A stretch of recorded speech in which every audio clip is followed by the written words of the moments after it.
Bonjour à tous et bienvenue dans votre JT breton. Au sommaire de l'actualité régionale aujourd'hui, l'association Pompiers International des Côtes-d'Armor est à Haïti depuis plusieurs semaines. Retour sur cette opération humanitaire.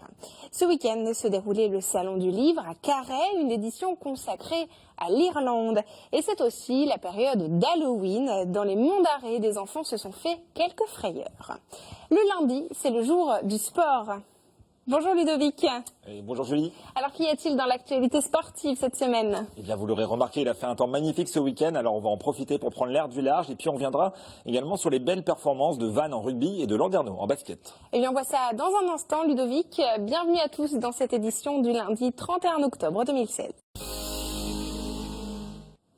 4000 tuffeurs à Comana dans le Finistère ce week-end, une rave party non déclarée et non autorisée selon le préfet.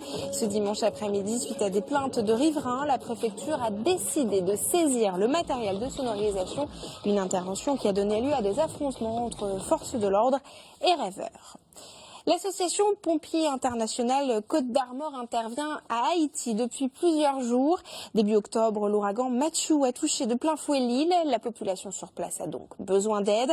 Des membres de l'association sont revenus d'opération. Gaëtan Pinel a rencontré David Refloc, responsable de mission. Principalement, on intervenait pour faire de la potabilisation d'eau, donc de rendre de l'eau potable pour les habitants et donner un coup de main sur une partie médicalisation. Il y a eu plusieurs difficultés, déjà l'état des routes, parce que forcément pour se déplacer c'était pas évident. Difficultés pour les sources, qui ont été rendues inopérantes à cause du sabotage.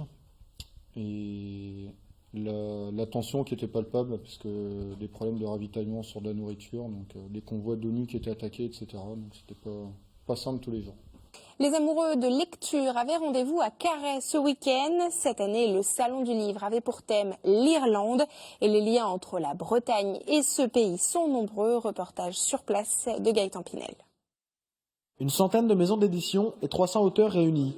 De vendredi à dimanche, l'espace Glenmore de Carhaix a accueilli le Festival du Livre en Bretagne. Une 27e édition consacrée à l'Irlande. 1916-2016, 100 ans de l'insurrection de Pâques en Irlande qui a amené l'événement qui a amené à la constitution de la République d'Irlande. Pour l'occasion, 12 écrivains irlandais ont fait le déplacement dans le Finistère. Quant au prix du roman de la ville de Carhaix, il a été remis à Daniel Cariou pour son ouvrage intitulé Les chemins creux de Saint-Fiacre. C'est l'histoire d'un cousin germain à moi qui est encore vivant, 80 ans. C'est un enfant naturel, un bâtard, comme on disait de façon un peu péjorative. Et j'ai gardé tous ces souvenirs d'enfance au Far West, pas très loin de Carhaix. Et j'ai construit un scénario où le personnage prend place. Très touché par sa récompense, l'auteur de 67 ans est d'abord fasciné par l'Irlande et la Bretagne, deux identités étroitement liées. Je crois qu'on est dans la même mouvance, dans les mêmes origines et dans la même représentation d'une culture vivante, c'est-à-dire qui est forte de ses racines mais qui est encore assimilée et pratiquée par tous les jeunes d'aujourd'hui. Honoré de la présence de l'ambassadrice d'Irlande Geraldine Byrne, mais également de la présidente d'honneur Azilis Gwez, plume du président irlandais, le festival a attiré de nombreux curieux intéressés par le thème, mais surtout passionnés par les livres. Voir les éditeurs bretons, je trouve qu'il y a la grande qualité et il y a la quantité. Voilà, il y a vraiment de l'excellence. Je ne regarde pas qui est invité, je viens nécessairement tous les ans. J'ai une passion pour les livres de Jean Fayère.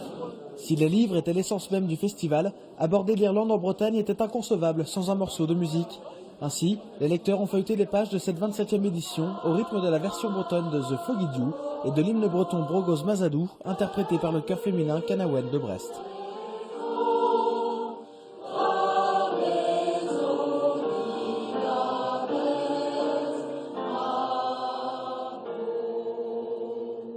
Histoire, à présent, le 26 octobre 1796 naissaient les archives départementales du Morbihan. Cette année, l'établissement célèbre ses 220 ans. Pour l'occasion, une exposition retrace en 56 dates l'histoire du département. Karine Chevrolier.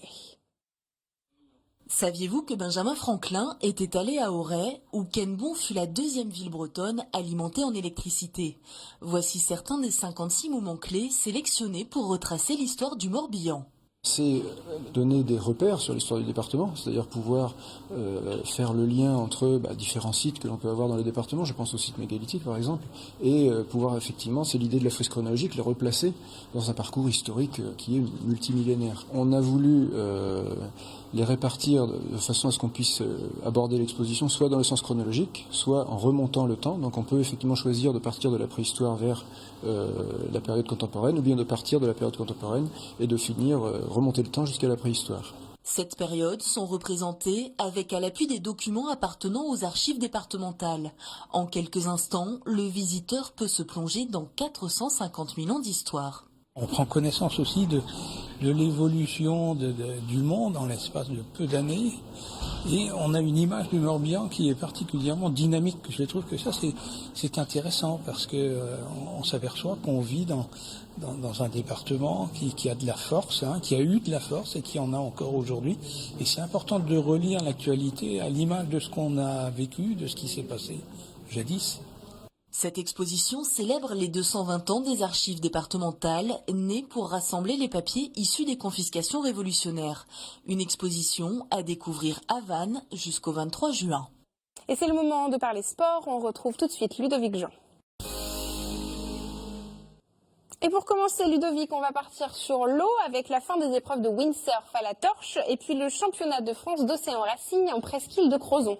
L'étape française de la Coupe du Monde de windsurf s'est achevée ce week-end à la Torche, sans qu'aucune manche n'ait pu être disputée, faute de vent. Leader avant cette dernière étape, c'est l'Italien Matteo Iacchino, qui est donc sacré champion du monde de slalom devant le Français Pierre Mortefond. Et puis un peu plus au nord du département, cette fois-ci, les 500 pagayeurs réunis en presqu'île de Crozon pour le championnat de France d'océan racing. Il s'agit de kayak et de pirogue, ont quant à eux pu profiter de ces magnifiques conditions météo. On retiendra notamment le triplé de la Brestoise Angie Mouden, victorieuse en K1 dame, K2 dame et K2 mixte. Ludovic, en rugby, ça va mieux pour le RC Vannes qui renoue avec la victoire en Pro D2. Vannes qui restait sur 3 défaites consécutives, s'est bien repris face à Albi, dernier du championnat. Les Vannetais ont inscrit 4 essais dans cette rencontre et s'imposent très largement, 34-6. On voit ici le dernier essai. Un succès précieux qui permet au RCV de remonter à la 12e place de Pro D2 avant de se rendre à Biarritz vendredi prochain.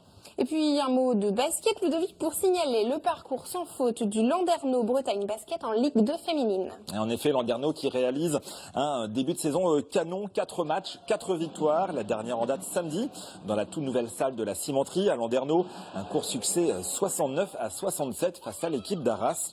Le LBB qui affiche des ambitions élevées dans ce championnat après avoir atteint les demi-finales des playoffs la saison passée. Merci beaucoup Ludovic pour ces explications. À bientôt. Et le Tour de Bretagne en 60 secondes aujourd'hui nous emmène notamment au salon 1000 Sabords. Dans le Morbihan, on regarde, c'est préparé par Benjamin Bréon.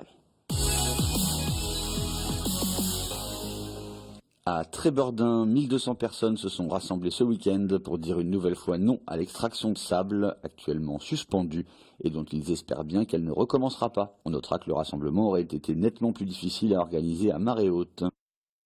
Carton plein à 1000 Sabords, le salon du bateau d'occasion à Arzon dans le Morbihan, de 350 à plusieurs dizaines de milliers d'euros. Plus de 700 bateaux y étaient exposés. Pour les retardataires, pas de panique, ça se poursuit encore ce mardi. Des images rares tournées par notre journaliste Philippe Eliès qui a pu embarquer à bord de l'AC45 du défi français pour la Coupe de l'América, actuellement en rade de Brest. À plus de 30 nœuds par à peine 12 nœuds de vent, ça décoiffe. Le reportage complet est à retrouver sur le telegram.fr. Enfin, c'était ce week-end le Salon du Chocolat à Lorient. Alors, Salon du Chocolat, oui, mais parmi les stands qui ont eu le plus de succès, il y a celui de l'Irish Coffee et la Bondo, la grande famille des nations celtes. Halloween, c'est ce lundi soir. La fête celte s'amuse toujours autant à nous faire peur. Dans les Monts d'Arrée, l'association Hadès revisite les mythes mystérieux de la Bretagne, plongée dans ces mondes fantastiques avec Brice Gourenec.